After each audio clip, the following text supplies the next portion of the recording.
एक ऐसे हँसने वाली लड़की जब एकदम ऐसे ऐसे स्टिल सी बैठी रहती है ना, वो अच्छी नहीं लगती मुझे।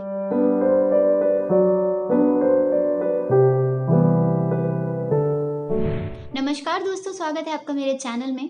एंड विद गॉड्स ग्रेस आज हम शुरू करने जा रहे हैं आप बीती का चैप्टर 1। इससे पहले मैं आपको बता दूं कि अब से आपको आप बीती हर सोमवार यानी हर मंडे को दोपहर 12 बजे या फिर शाम को 6 बजे सुनने के लिए ज़रूर मिलेगी। दोस्तों, आज मैं अपनी लाइफ का एक ऐसा एक्सपीरियंस आपके साथ शेयर करने वाली हूँ जिसे सुनने के बाद शायद आपको समझ में आएगा कि लाइफ में कौन सी चीज़ें रिपीट नहीं करनी है। ये मेरी लाइफ का एक ऐसा फेज़ आया था जिस टाइम पर ना मुझे कुछ ऐसे सिम्पटम्स रहने लगे थे कि लाइक मुझे नींद नहीं आती थी। एंड अकेलापन ऐसा लगता था कि लाइक अकेलापन बहुत अच्छा है, बस किसी से बात नहीं करनी, कनेक्टिविटी सबसे ख़त्म कर दी थी। इंटरनेट नहीं यूज़ करती थी बहुत ज़्यादा, किसी से बात करना पसंद नहीं था, दोस्तों से कट ऑफ कर लिया था। ऐसे होता है ना, नीरस टाइप के हो जाते हैं, किसी से कोई मतलब नहीं रहता, अपने में मग्न रहते हैं एंड खुश नहीं होते। पूरे टाइम उदास रहना एंड खुद को किसी ना किसी चीज़ के लिए दोषी मानते रहना कि यार मेरे से ये गलती हुई है एंड ये मैंने ही किया है एंड उसमें कोई चेंज नहीं कर सकती मैं, बट मैं खुद को बहुत ज़्यादा दोषी टाइप का मानने लगी थी। एक ऐसा फ़ेज़ आया था कि थकावट रहती थी, बिना काम किए थकावट रहती थी, उदासी तो हमेशा रहती थी चेहरे पर एंड उसके साथ कमज़ोरी महसूस होती रहती थी। ऐसा लगता था कि बीमार हूँ, किसी फ़ेज़ में हूँ, बीमार हूँ एंड डायग्नोज़ कुछ होता नहीं था, किसी भी चीज़ की कोई बीमारी नहीं थी, बट अंदर से बीमार थी। एंड उस टाइम पर खुद को ना ऐसा नॉट कैपेबल टाइप मानने लगी थी कि किसी चीज़ में मैं बेहतर हुई नहीं एंड जो भी चीज़ मैं कर रही हूँ, वो भी मैं मतलब मेरी कैपेबिलिटी के बाहर है, मैं कर ही नहीं सकती, मैं किसी चीज़ को अचीव कर ही नहीं सकती।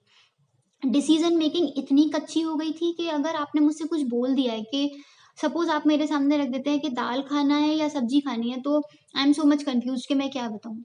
इतनी ज़्यादा डिसीज़न मेकिंग कच्ची हो गई थी, कुछ भी समझ नहीं आता था एंड ऑल द टाइम दिमाग उदास रहता था।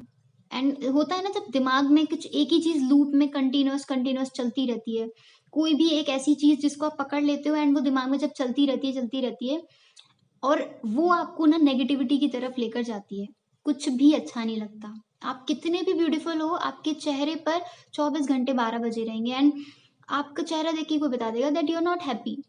एक फेक स्माइल दिखती रहेगी आपके चेहरे पर या फिर आप मतलब वेट लॉस महसूस करेंगे, कमज़ोर महसूस करेंगे एंड अंदर से आप मतलब टूटा हुआ महसूस करेंगे खुद को। किसी भी चीज़ में इंटरेस्ट नहीं आता। मेरी लाइफ़ में भी एक ऐसा फ़ेज़ आया था जब मेरे संग भी ये सारी चीज़ें हुई थी एंड वो एक ऐसा फ़ेज़ था मेरी लाइफ़ का, मैं अभी तक रिग्रेट करती हूँ उस चीज़ के लिए। ऑलमोस्ट आज से 3-4 साल पहले की बात है, मेरी दीदी की शादी होने वाली थी, मेरी रियल सिस्टर की शादी थी and I was not happy that time. You can say उसकी शादी की वजह से नहीं, या फिर बोल सकते हैं कि जो भी सर्कमस्टांसेस उस टाइम पर थे, शायद उनकी वजह से ऐसा कुछ था। एक्चुअल में क्या था कि एक टीनेज का फेज़ होता है and you need someone to talk to, कि कोई ना कोई आपकी बातों को सुने, आपको समझे और आपकी उन बातों को सुनने के बाद कुछ ना कुछ reaction they.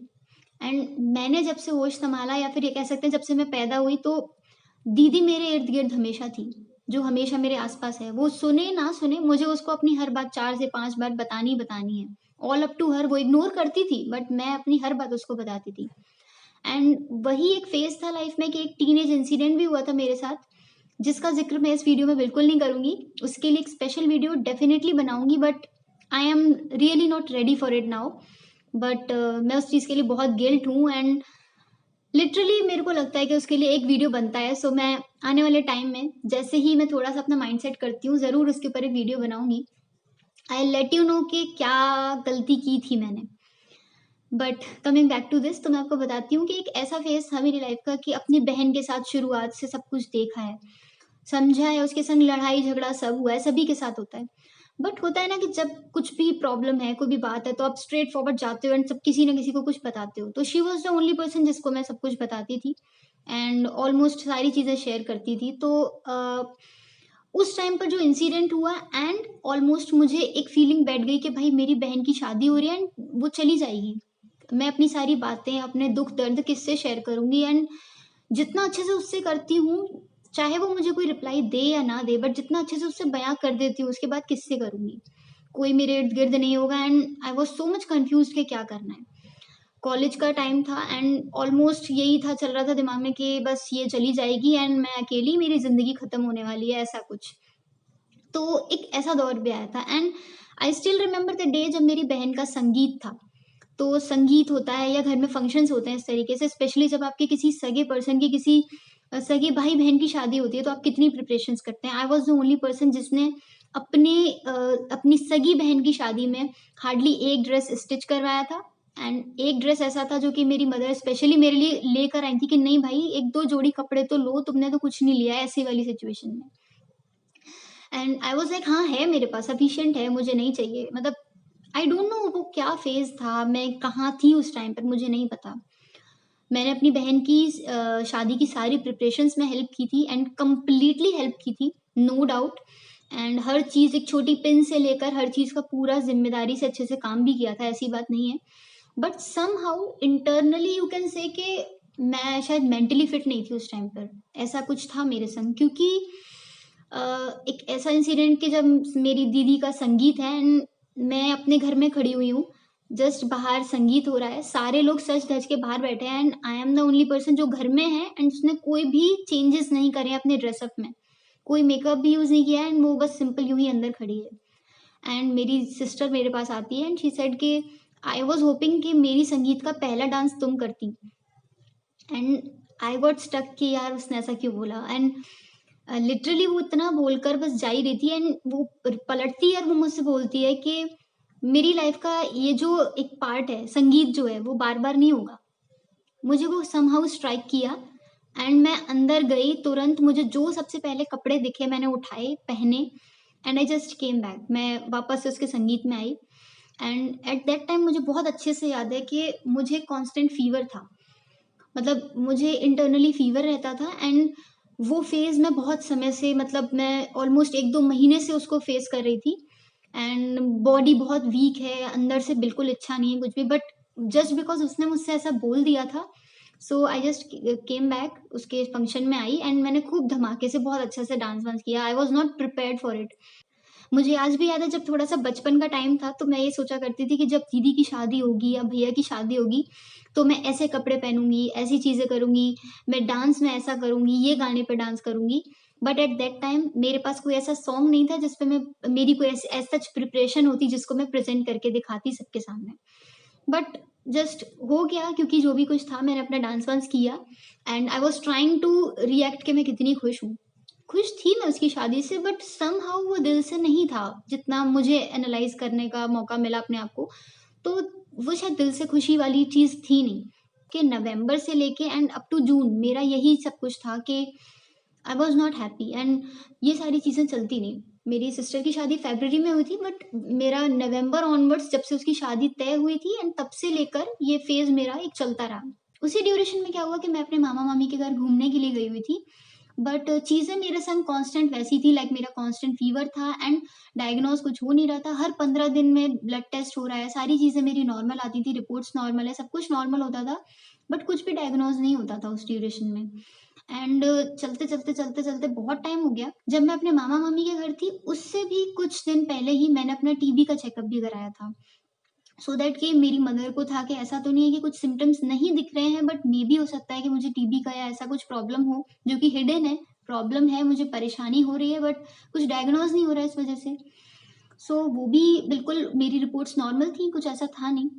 So that come a time जब मेरी मामी मुझे स्पेशली एक डॉक्टर के पास लेकर गई एंड उनको मेरी सारी चीज़ें, जितने भी मेरे सिम्पटम्स थे उनको सब शेयर किए एंड उनसे जाके सारा कुछ डिस्कस किया। सो एट दैट टाइम डॉक्टर ने मुझसे सारी चीज़ें समझने के बाद बोला एंड ये भी पूछा कि ऐसा कब से हो रहा है, किस चेंज, मतलब ऐसे चेंजेस क्यों आ रहे हैं मेरे अंदर, कब से आ रहे हैं। So the only word he said is कि आप डिप्रेशन में हो। And I got stuck that time कि मैं डिप्रेशन में हूँ, आई एम डिप्रेस्ड। एंड उन्होंने मुझसे सिंपली बोला आप डिप्रेस्ड हो, आप डिप्रेशन में हो और आपको कोई प्रॉब्लम नहीं है। And the only thing is कि मैं आपको कुछ पिल्स लिख के दे सकता हूँ और आप उसको लीजिए and you will be fine, आपको थोड़ा बेटर महसूस होगा। थोड़ा अपना मन डाइवर्ट करने की कोशिश कीजिए। सो जब ऐसा कुछ हुआ तो मेरी मामी का और मेरा डिस्कशन हुआ सबसे पहले वहाँ पर। शी सेड कि देखो मैं रिकमेंड करती हूँ कि आप ये पिल्स मत लो, क्योंकि ये क्या है कि कांस्टेंट टाइम के लिए आपके दिमाग को शांत कर देगी, बट जब दिमाग वापस से रिएक्टिव होगा तो रिएक्टिव होने के बाद भी वो वही प्रोसेस को दोहराएगा जो आपके दिमाग में चल रहा है। दोस्तों डिप्रेशन मेरे अकॉर्डिंग क्या चीज़ है जो मैंने पर्सनली एक्सपीरियंस किया है, ये क्या है ना कि एक कोई भी मेमोरी होती है, आप अच्छी कह सकते हो, बुरी कह सकते हो। मेरे लिए स्पेशली ये है कि कोई भी एक ऐसी मेमोरी या कोई भी एक ऐसी चीज़ जो आपके दिमाग में एक लूप बन के कंटीन्यूअस कंटीन्यूअस चलती रहती है, आपको उससे बाहर नहीं निकलने देती, वो होता है डिप्रेशन। कि आप एक ही चीज़ के बारे में सोचते रहते हैं, शायद आप उसके बारे में कुछ चेंजेस नहीं कर सकते, बट कंटिन्यूअस आप उसके बारे में सोचते रहते हो। एक्चुअल में डिप्रेशन वही होता है। एंड आपको यही लगता है कि मैं दोषी हूँ, मैंने गलत किया। आपको ये लगता रहता है कि लाइक वो चीज़ में चेंज होना चाहिए था, बट चेंजेस करने का कोई ऑप्शन नहीं है, कोई पॉइंट नहीं है आपके पास। सो वही एक फ़ेज़ आया मेरी लाइफ़ में एंड मैं नहीं जानती कि मैं उससे कैसे कोप अप करने की कोशिश कर रही थी। बट जब मैंने ये सुना सो मैंने उनसे मना किया कि ठीक है, मैं पिल्स नहीं लूँगी एंड उसके बाद मैंने खुद को थोड़ा-थोड़ा चेंज करने की कोशिश की। सबसे पहली जो चीज़ मैंने अपने इस डिप्रेशन के दौरान की दैट वाज़ डॉक्टर की कंसल्टेशन। टिल द टाइम मुझे नहीं पता चलता कि I am a depressed person या मुझे डिप्रेशन के कुछ सिम्पटम्स हैं या ऐसा कुछ है, मैं शायद अपने अंदर चेंजेस नहीं ला पाती। मैं वो सोचती रहती कि ये तो ह्यूमन नेचर है, मेरा बिहेवियर ऐसा है या फिर मेरे संग गलत हुआ है इसलिए मैं ऐसा हो गई हूँ, समथिंग ये सारी चीज़ें। एंड इसी के साथ मैंने अकेला रहना बंद किया, क्योंकि मेरी आदत हो गई थी किसी से बात नहीं करना, ओपन नहीं होना। होता है हमारी लाइफ में ऐसे बहुत सारी चीज़ें होती हैं जब हम ओपन नहीं होना चाहते, बात नहीं करना चाहते किसी चीज़ के बारे में, but we need to talk on it. तो अकेला रहना सबसे पहली चीज़ मैंने की कि मैंने अकेला रहना बंद किया। बच्चों में बैठी हूँ, लोगों के साथ बैठी हूँ, चाहे नहीं बोल रही बट उनकी बातें सुन रही हूँ। तो समहाउ जब आप बातें सुनते हो लोगों की, कहीं न कहीं धीरे-धीरे उसमें खोना शुरू होते हो। सो ये सारी चीज़ें मैंने की। इसी के साथ मैंने जो एक और चीज़ स्पेशली की वो ये था कि जिन भी दोस्तों का मैंने कट ऑफ किया था, मैंने उनसे दोबारा से कनेक्शन बनाया एंड दोबारा से उनसे बात करने की कोशिश की। मन नहीं करता था किसी से भी बात करने का, बट सीरियसली बताऊँ मन बनाया धीरे-धीरे कि नहीं यार, डिप्रेशन में नहीं पड़ना, मन बनाया एंड धीरे-धीरे करके उन सबसे बाहर निकलने की कोशिश की। खुद को इतना बिज़ी कर लिया कि वो जो लूप मेरे दिमाग में चल रहा था ना, वो धीरे-धीरे बहुत स्लो होता गया, स्लो होता गया, स्लो होता गया एंड देन एक दिन वो टूट गया। नकली हँसी हँसना शुरू किया, पॉज़िटिव रहने की कोशिश की, बिज़ी रहने की कोशिश की एंड बहुत सी ऐसी सारी चीज़ें की, जानकारी लेने की कोशिश की कि व्हाट इज़ डिप्रेशन भाई ऐसा क्यों होता है? इतनी सारी चीज़ें क्यों होती है लाइफ़ में? योगा को मैं टाइम नहीं दे पाती थी बट हाँ, मैंने अपने माइंड को रिलैक्स करने की बहुत कोशिश की। जो लूप मेरे दिमाग में चल रहा है वो इसी तरीके से धीरे-धीरे करके एक दिन टूट गया एंड मैं उस चीज़ से समहाउ बाहर निकल आई थी। स्पेशली आप ये भी बोल सकते हैं कि मेरा उस टाइम पर कॉलेज एक दूसरे कॉलेज में एडमिशन हुआ था सो दैट के लोग मिलने शुरू हुए बट वो भी टाइम मेरी लाइफ़ का एक ऐसा था कि ऑलमोस्ट क्लास के 4 से 5 महीने ऐसे थे जब मैं किसी से बात नहीं करती थी। अपना एक सेपरेट चेयर पे बैठना, किसी से इंटरैक्ट नहीं करना, बातचीत बिल्कुल बंद कर देना। मैं समहाउ उन चीज़ों से कोप अप करना शुरू किया एंड अपने जो फ़ियर थे उनसे लड़ना शुरू किया। मैंने अपने दिमाग में वो चीज़ बैठाई कि नहीं भाई मेरी बहन की शादी हुई है बिकॉज़ दैट इज़ इम्पोर्टेंट, वो होनी ज़रूरी थी। दोस्तों मैंने एक स्टडी में पढ़ा था like 43% of Indians are suffering from depression. आप 43% का रेशियो समझते हैं? It's almost like 55 million to 56 million of people जो लोग डिप्रेशन में हैं या डिप्रेशन का शिकार कह सकते हैं हम जिनको। इन सब चीज़ों को अगर ओवरऑल कैलकुलेट करूँ तो आप सोच रहे होंगे कि मेरी एक ऐसी स्टोरी है, हाँ, हाँ डिप्रेस्ड थी, ठीक है। बट आप जानते हैं मैंने क्या खोया है उस टाइम पर? मैंने बहुत कुछ खोया है। सबसे पहली चीज़ ये कि मैं अपनी दीदी की शादी में वो एन्जॉयमेंट नहीं दिखा पाई, वो कंट्रीब्यूशन नहीं दे पाई जो मुझे देना चाहिए था। अंदर से खुश नहीं हो पाई, एन्जॉय नहीं कर पाई प्रॉपर्ली। उसी के साथ एक सबसे बड़ा झटका मुझे आज तक उस चीज़ का लगता है कि that moment is gone forever. ना तो संगीत वापस से होगा, ना शादी वापस से होगी।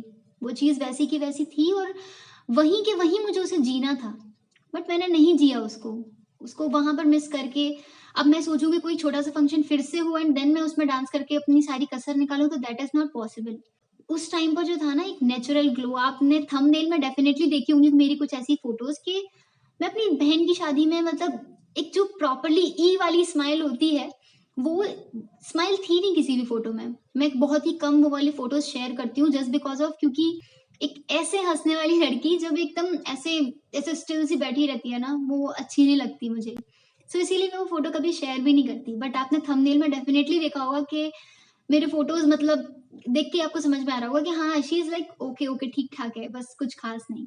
रिलेटिव्स के साथ एंजॉय नहीं कर पाई, जितना मुझे प्रॉपरली नाचना गाना था वो सब मैं नहीं कर पाई। So that moment is gone forever and I don't want कि जो गलती मैंने करी है वो आप लोग भी रिपीट करें। जिस मोमेंट में हो यार, खुल के जियो उसको। डिप्रेशन बहुत सारे रीजंस की वजह से होता है। सबसे पहली चीज है कि अगर कोई पर्सन ऐसा है पर्टिकुलरली जो आपको छोड़ के गया है and you are depressed for him और हर, मत हो। देखिए, जिसको छोड़ के जाना है वो जाएगा, आप उसको नहीं रोक सकते। Just stay positive. अगर तुम अच्छे हो, तुमने सब कुछ अच्छा किया है, तो तुम्हारे संग सब अच्छा होगा। Just don't worry about it. जिसने गलती की है उसी को गिल्ट रहता है। तुमने कोई गलती नहीं की तो जस्ट लेट देम गो, जाने दो उनको। कुछ परेशान मत हो उनके लिए। ईजी नहीं होगा तुम्हारे लिए, बट खुद को उसी लूप में मत डालो। जस्ट प्रे टू गॉड, सब छोड़ दो उनके हाथ में। तुमने अच्छा किया है, डेफिनेटली अच्छा होगा, बट किसी के सामने गिड़गिड़ाओ और रो मत। मैंने पर्सनली किया है, बहुत सारे लोगों के लिए किया है। सो आई पर्सनली रिकमेंड यू, किसी भी पर्सन के जाने पर मत रोना, मत परेशान होना, खुद को हर्ट मत करना। जस्ट मेक योर सेल्फ इतना स्ट्रांग कि भाई आजा, खड़ी हुई हूं मैं, खड़ा हुआ हूं मैं, तोड़ के दिखा मुझे। डिप्रेस्ड मत हो किसी भी पर्सन को लेकर स्पेशली। और वही बात है कि किसी भी चीज को लेकर भी डिप्रेस्ड नहीं होना चाहिए। कोई पर्सनल कोई बहुत अच्छी चीज खो गई है, हो गई है, आप उसी चीज में खो गए हो।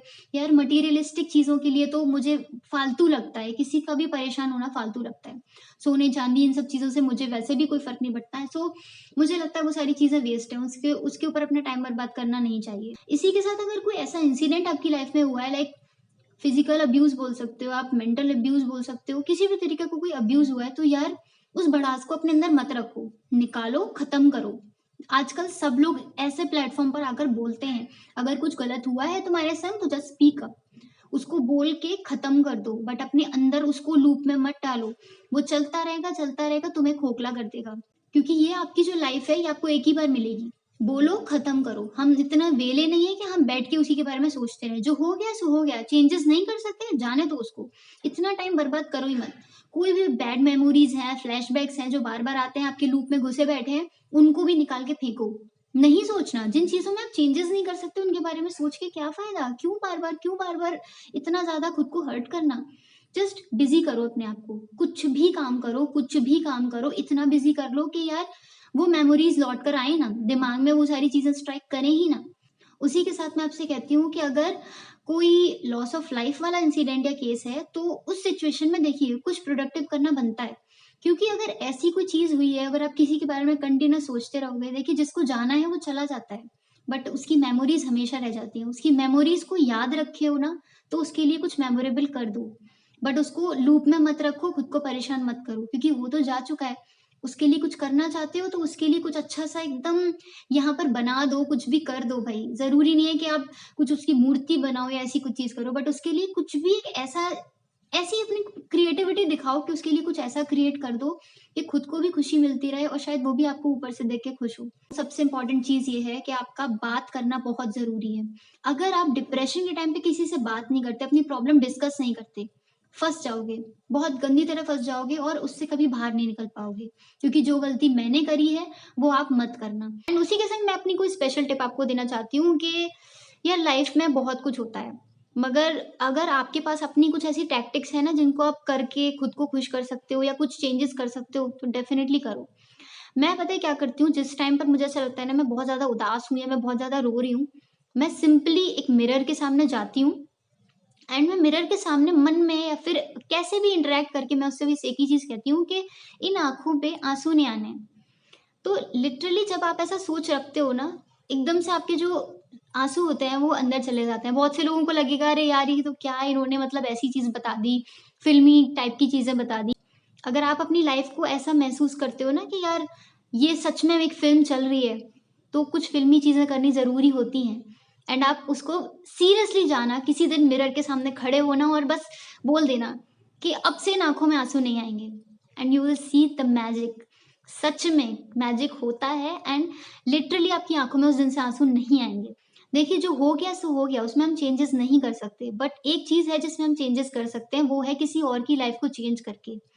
तो अगर आपको ऐसा लगता है मैं डिप्रेस्ड हूँ, परेशान हूँ, खुद को बिजी रखने का एक सबसे अच्छा तरीका ये है कि किसी और की लाइफ सुधारने में जुट जाओ। जब किसी और की लाइफ सुधारना शुरू करोगे ना, अंदर से एकदम पॉजिटिविटी आएगी कि भाई मेरे अंदर कुछ तो है कि मैंने किसी की एक लाइफ चेंज कर दी, मैंने एक मैजिक कर दिया। Just do something like this. ये मेरी स्टोरी थी एंड आज का जो टॉपिक था हमारा डिप्रेशन के ऊपर था। होपफुली मुझे लगता है आप लोगों को समझ में आया होगा, आप लोगों को पसंद आया होगा। अगर आपके पास भी ऐसी कोई स्टोरी है जो आप मुझे बताना चाहते हैं तो आप मुझे कमेंट करके भी बता सकते हैं। एल्स वाइज आप मुझसे फेसबुक पे भी कनेक्ट कर सकते हैं। मैंने लिंक जो है वो डिस्क्रिप्शन में दिया हुआ है। प्लीज इस वीडियो को किसी ना किसी तक जरूर पहुंचाना, जिसको सुन के किसी ना किसी पर्सन को मोटिवेशन जरूर मिले कि प्लीज डिप्रेस्ड मत रहना। कोई भी ऐसी मिस्टेक मत करना जिससे तुम्हारी पिक्चर्स स्पॉइल हो जाए, जिससे कि तुम्हारा जो एक लाइवली मूवमेंट है ना वो मिस हो जाए। आज में जियो। And seriously karma is not a bitch, karma is a goddess. क्योंकि जिनके कर्म अच्छे होते हैं ना उनके संग सब कुछ अच्छा ही होता है। बिच सिर्फ मुझे लगता है उन्हीं के लिए होती है जो कि गलत काम करते हैं एंड देन गलत काम करने के बाद उसका रिजल्ट पाने के लिए वेट कर रहे होते हैं कि भाई ठीक है, गलत किया है तो गलत ही मिलेगा, अच्छा करोगे तो अच्छा ही मिलेगा। And don't worry, be happy. कोई भी प्रॉब्लम है उसका सॉल्यूशन है। Don't and your life because of depression. बहुत से लोग हैं जो डिप्रेशन में आकर अपनी लाइफ को एंड कर लेते हैं। I don't want you all to do all such things. इसीलिए मैं शायद इस प्लेटफॉर्म पर आई हूँ आपको ये सब चीज़ें समझाने कि किसी भी चीज़ के लिए इतना परेशान मत होना, इतना डिप्रेस्ड मत होना कि एक टाइम ऐसा आए कि आपको सोचना पड़ जाए और आप अपनी लाइफ एंड कर दो। दोस्तों आपको पता है जो एक इंसान डिप्रेशन में आके सुसाइड करने की कोशिश करता है, एक्चुअली उसका माइंडसेट क्या होता है? वो एक 15 मिनट्स के कैसे चार्ज अप एनर्जी में होता है ना, कि इतना ज़्यादा चार्ज हो गया होता है कि उसको लगता है लाइफ एंड करना बहुत ईज़ी है। बट आपको पता है कि अगर उस 15 मिनट्स में उसको कोई भी कंट्रोल करने वाला पर्सन मिल जाए, तो 16वें मिनट पे वो एक ही बात बोलेगा कि यार मैं मरने की सोच रहा था, मतलब मैं ऑलमोस्ट सुसाइड करने जा रहा था। उसको यही चीज़ आएगी क्योंकि वो एक 15 मिनट का जो फ़ेज़ होता है ना जिसमें फुल ऑन एनर्जी हमारे सर पे जुनून सवार होता है एंड हम बस फंदा-वंदा और ज़हर-वहर सारी चीज़ें कर लेते हैं। तो इसीलिए मैं बोलती हूँ कि या तो किसी की हेल्प करो, अगर कोई डिप्रेस्ड है तो उसके साथ रहो, उससे बात करो, उसको समझो। और अगर आप खुद डिप्रेशन में हो तो यार खुद कोशिश करो किसी ना किसी से बात करने की। If you don't find a trustworthy person, randomly किसी से बात करो एंड अपनी प्रॉब्लम का सॉल्यूशन ढूँढो कि भाई मैं परेशान हूँ and I need something, I need someone to talk to. And बोलो अपनी बात, भड़ास निकालो, बात खत्म करो एंड पॉजिटिव रहने की कोशिश करो। जब तक बोलोगे नहीं तब तक दर्द खत्म नहीं होगा। आज की वीडियो में सिर्फ इतना ही। होपफुली मुझे लगता है आपको वीडियो पसंद आया होगा। अगर पसंद आया है तो प्लीज़ लाइक बिल्कुल मत कीजिएगा, सिर्फ इसे शेयर कीजिएगा उन लोगों के साथ जिनको इस वीडियो का बहुत ज़्यादा नीड है। And thank you so much. बस मुस्कुराते रहिए और सबका ध्यान रखिए, बट प्लीज़ किसी का दिल मत दुखाना। सबसे ज़्यादा पाप चढ़ता है उन लोगों को जो लोगों का दिल दुखाते हैं। मिलते हैं आपसे नेक्स्ट वीडियो में। Till then take care, bye bye.